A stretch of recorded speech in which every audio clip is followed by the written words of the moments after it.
कहते हो कि मंदिर से जाते समय नंदी के कानों में, बहुत सुंदर प्रश्न है आपके, बहुत भाव से और आनंद से आपने करा, और जनमानस के कल्याण के प्रश्न है ये, केवल आपके लिए नहीं है, ये सबके लिए इतने जोरदार प्रश्न हैं। जो गलती भी करते होंगे तो उसको सुधार सकते।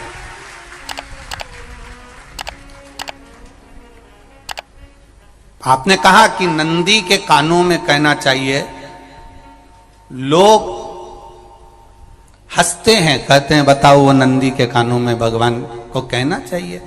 वैसे तो हम आपको एक बात बता दें कि दुनिया के लोग किसी दूसरे धर्म की कभी हंसी नहीं उड़ाते। दुनिया के लोगों को दूसरे का धर्म अच्छा लगता है। दुनिया के लोग सबसे ज्यादा हंसी उड़ाते हैं तो हमारे सनातन धर्म की ही उड़ाते हैं, और जी खुद उड़ाते हैं, दूसरा उड़ाने वाला नहीं होता। दूर के ढोल हमें समझ में आते हैं, उसका धर्म हमें समझ में आ गया, उनके यहाँ क्या है, ऐसा है, आओ कुछ नहीं, उनके धर्म में ऐसा है, कितना आनंद हमें दूसरे के धर्म में लग रहा है, और हमारा सनातन धर्म हमको बुरा लगता है। हमारे सनातन धर्म हमें बुरा लगने लगा। अरे भाई, लोग कहते हैं कि नंदी के कान में कहते हो, ये कोई हमारे पुराणों में या शास्त्रों में लिखा है? भगवती बहन साहू, आपको धन्यवाद देना चाहूंगा और एक बात कहना चाहूंगा,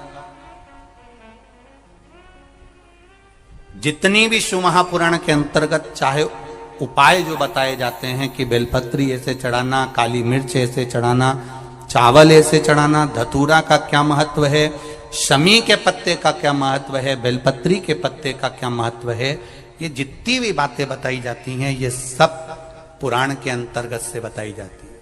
अब दुनिया के लोग इसको चाहे टोटका कह दें, चाहे दुनिया के लोग इसे टोना कह दें, पर पुराण से हटकर कुछ नहीं। और आप लोगों को अगर बोला है कि नंदी के कान में कहकर भगवान शंकर के मन में बात पहुंचे, तो ये क्यों कहा, तो ये भी हमारी शिव महापुराण में लिखा है, जलंधर के चरित्र में। कोई आपसे कहे कि नंदी के कान में बोलने से क्या होता है, ये जलंधर का चरित्र कह रहा है। मां पार्वती जी का हस्त कमल पकड़कर जलंधर लेकर जाने लगा।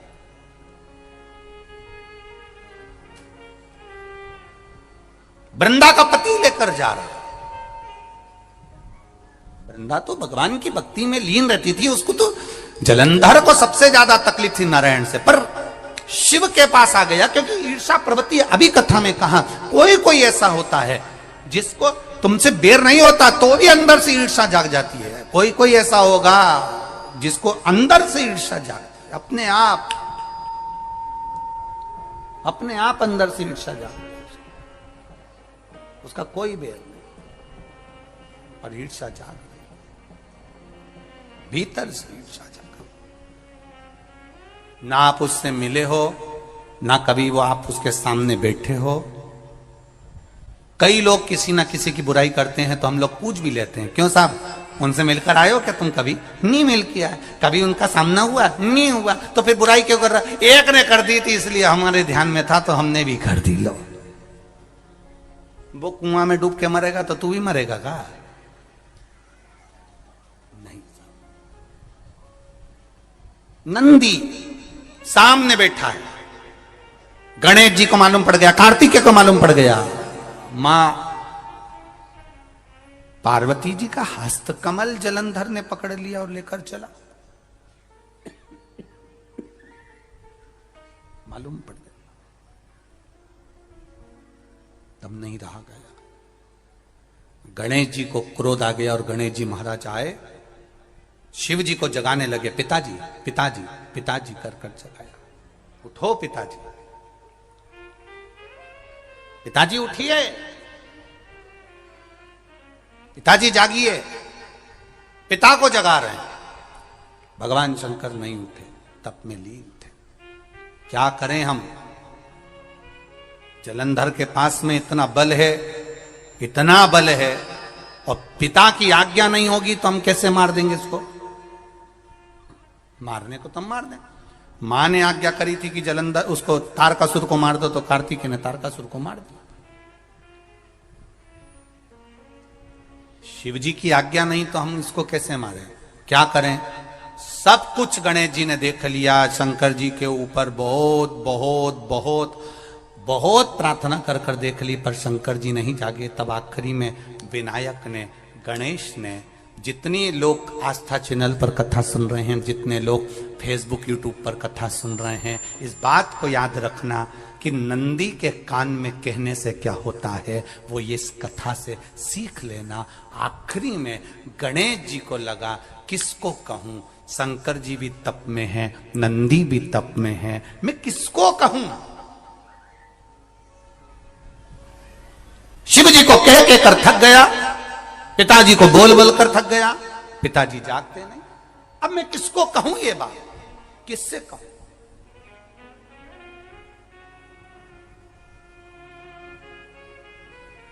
विनायक गए सीधे अब नंदी के पास में। नंदी भी तप में लीन थे, शंकर जी की ओर मुख था, शंकर जी की ओर मुख था।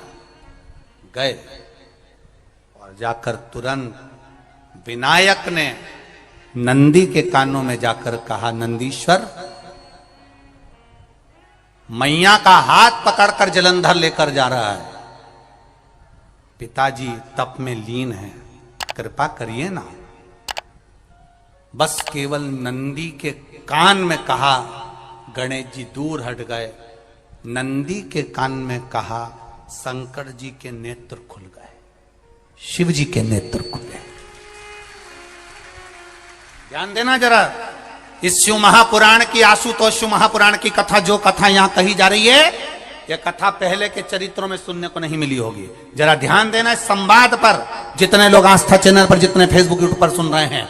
सनातन धर्म की हंसी उड़ाने वाले कह देते हैं नंदी के कान में कहने से क्या होता है, नंदी के सामने जाकर बोलने से क्या होता है, नंदी के पास बैठकर बोलने से क्या होता है, नंदी के पास बैठकर शंकर जी का मात्र दीदार करने से क्या होता है, दर्शन करने से क्या होता है। वो अच्छे से समझ लेना, जो लोग सनातन धर्म पर उंगलियां उठाते हैं वो अच्छे से समझ ले इस बात को।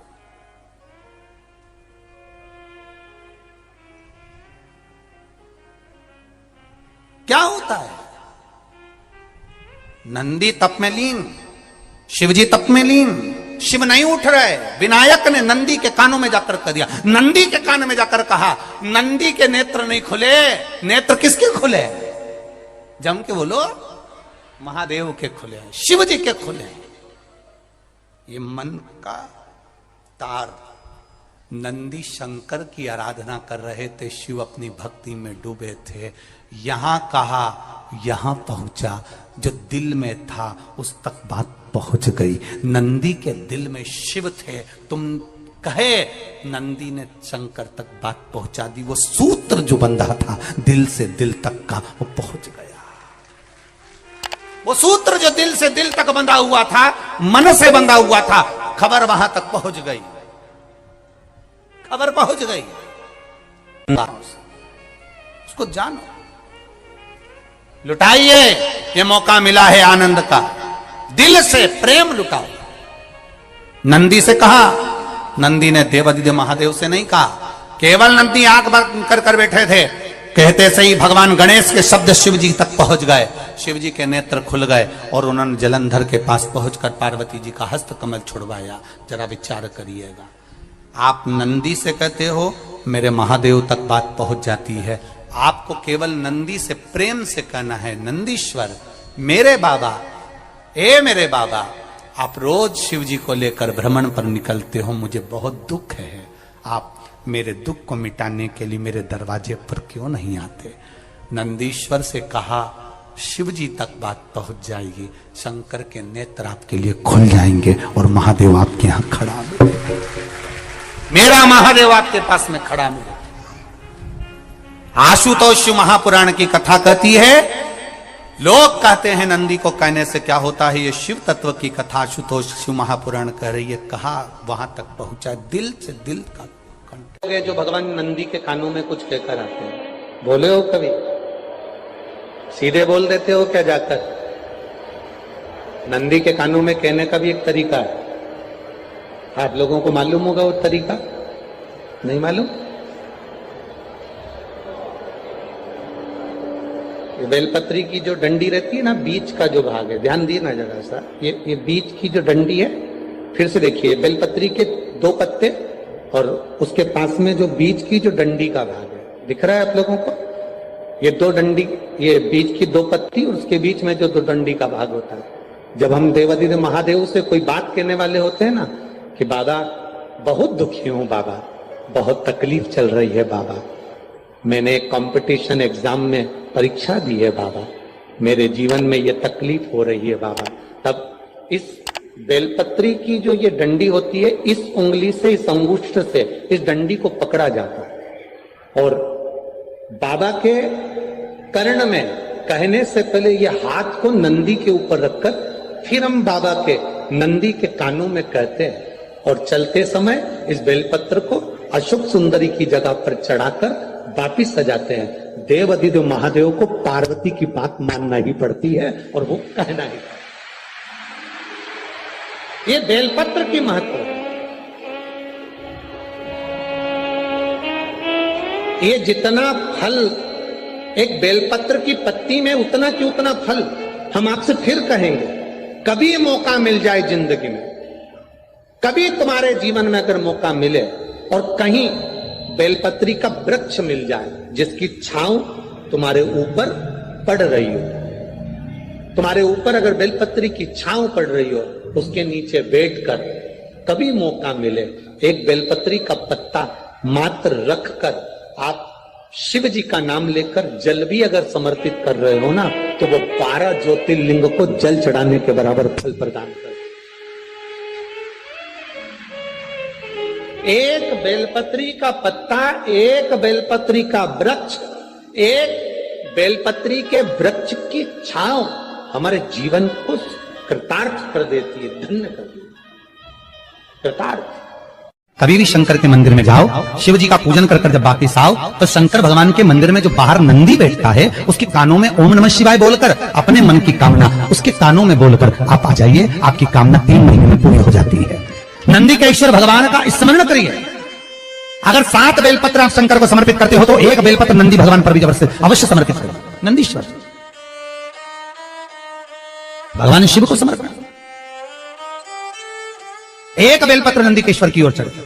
और बहुत ध्यान दीजिए महाराज, अगर कोई काम अटक रहा है, नहीं हो रहा, बहुत प्रयास करा, तो भगवान शंकर के मंदिर में 5 बेलपत्र चढ़ाइए। और शंकर भगवान की जो छोटी लड़की है अशोक सुंदरी, आपको बताया था ना अशोक सुंदरी का स्थान, भगवान शंकर की 6 लड़कियां हैं, उसमें से सबसे छोटी लड़की अशोक सुंदरी की जगह पर 1 बेलपत्र चढ़ाइए। फिर 1 बेलपत्र नंदीकेश्वर पर चढ़ाइए और नंदीकेश्वर पर चढ़ाने के बाद भगवान शंकर के मंदिर के बाहर चौखट पर दिया लगा दीजिए साइड में, और फिर अपने घर पर आ जाइए, आपका कार्य सफल होना प्रारंभ हो जाएगा। नंदीकेश्वर भगवान नंदीकेश्वर का स्मरण कर लेने पर जीव आनंद सुख की अनुभूति करता है, आनंद सुख को पाता। भगवान नंदीकेश्वर का पूरी दुनिया में केवल एक केदारनाथ ही एक ऐसा है जहां पर ओम कुंड विराजमान है। कौन सा कुंड है वहां पर? ओम कुंड। जो बच्चा हकलाता है, तोतला बोलता है या गूंगा होता है, जिसकी वाणी नहीं होती, वो अगर ओम कुंड पर जाकर ओम बोलने का प्रयास करता है तो जितनी देर तक उसके मुंह से घुन्न की आवाज निकलती है, उतनी देर तक ओम कुंड में से पानी का बुलबुला निकलता रहता है। और 7 या 8 बार बोलने से व्यक्ति हकलाना छोड़